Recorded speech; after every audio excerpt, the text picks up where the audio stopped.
Last video I told you the consequence was the Crucible, the very thing that built the photographer. And I promised I'd tell you about the shoots that proved it. Well, here they are, at least, well, three of them. Each of these shoots stand out in my mind when I think back over my career. The first one was for Consumers Distributing, and that was a hard client for me to secure. They were a big player in their day. The catalog went into every home, and the cover was the thing that made you pick it up. Now, jewelry at the time was my specialty. That's why they called me. And the first job they gave me was the cover. A diamond ring, solitaire, the hero shot. And I spent 2 days on that photograph. I built a miniature set.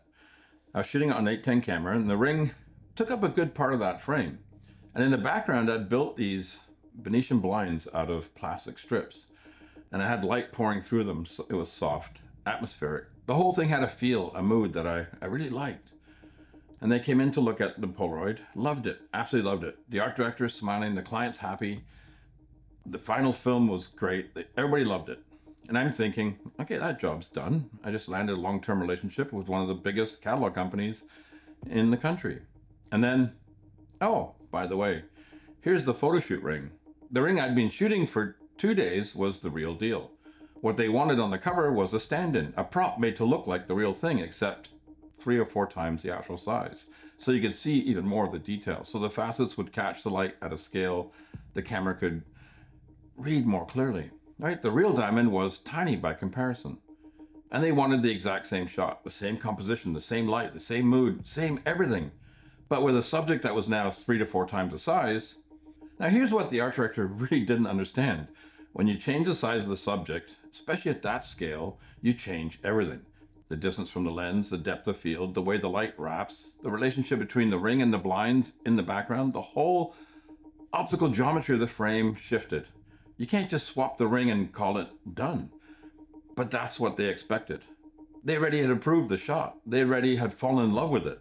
And now I had to do it again with a completely different object and make it look identical. Yeah, that was the hardest shot I ever had to do. Replicate the original, match it exactly, mood for mood, with a much larger ring. And the art director never understood why it took me it took me more than a full day. That shoot actually almost broke me. And that shoot taught me something about precision. Not just getting it right, but being so in command of your craft that you can reverse engineer your own work.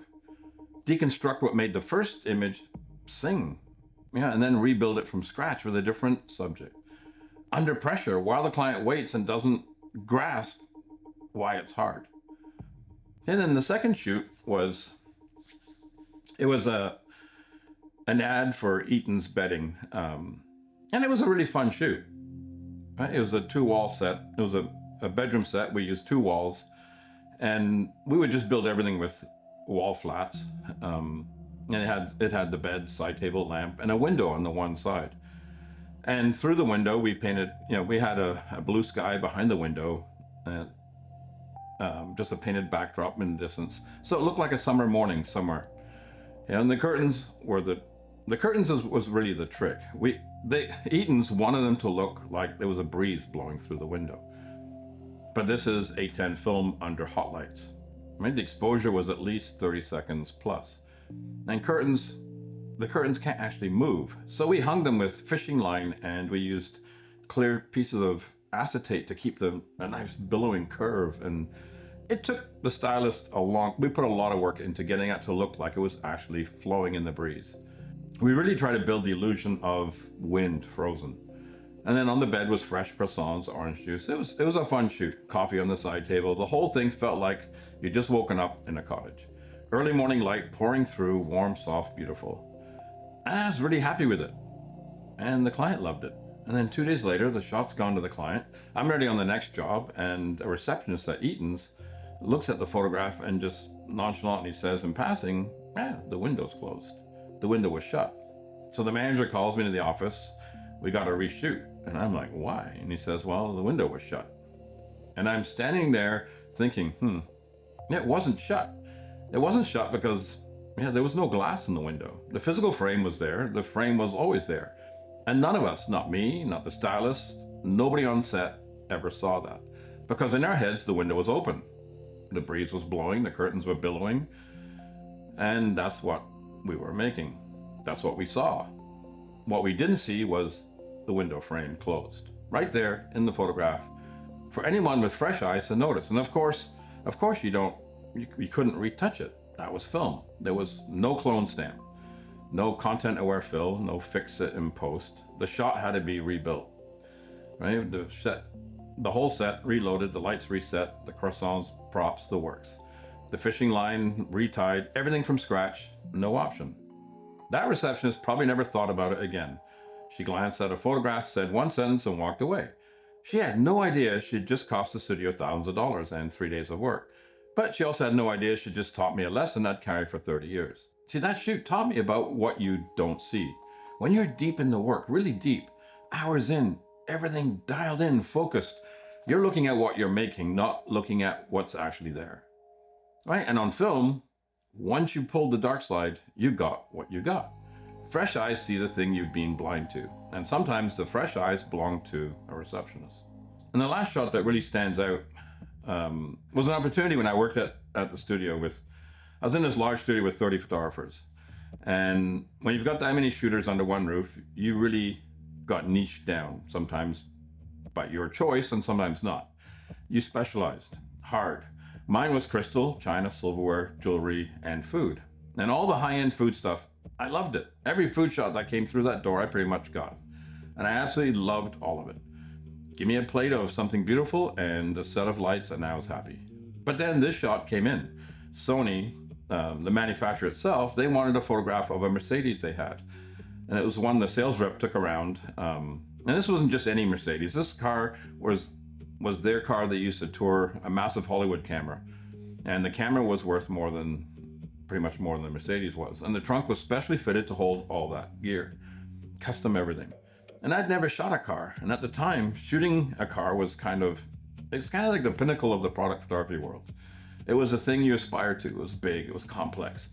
And it demanded everything out of you because everything had to be perfect because the surface was a mirror and the scale was enormous. And the client was the kind of client who noticed everything.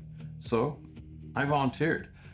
I didn't have to. Nobody assigned it to me. I raised my hand and said, yeah, give me that one. Now at the studio, we had these large room sets at the back, 5,000 square feet, maybe more, painted infinity coves, no horizon line, just a seamless curve from floor to wall to nothing. And my normal set was around 2,000 square feet. So this was a different league. I took on this shot over a weekend and the studio manager said, yeah, fine, go ahead. And I spent Saturday and Sunday, in that cove, building the light around this Mercedes, working the reflections, chasing that perfect shot. I'd always wanted to try it, and it worked. It worked out really well.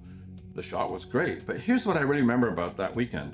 I didn't get much overtime for it, hardly any, because I'd taken it on as a personal challenge. I volunteered for that. And the studio manager was happy to let me. Now here's the thing, I could have been bitter about that, I guess, and maybe for a while I was.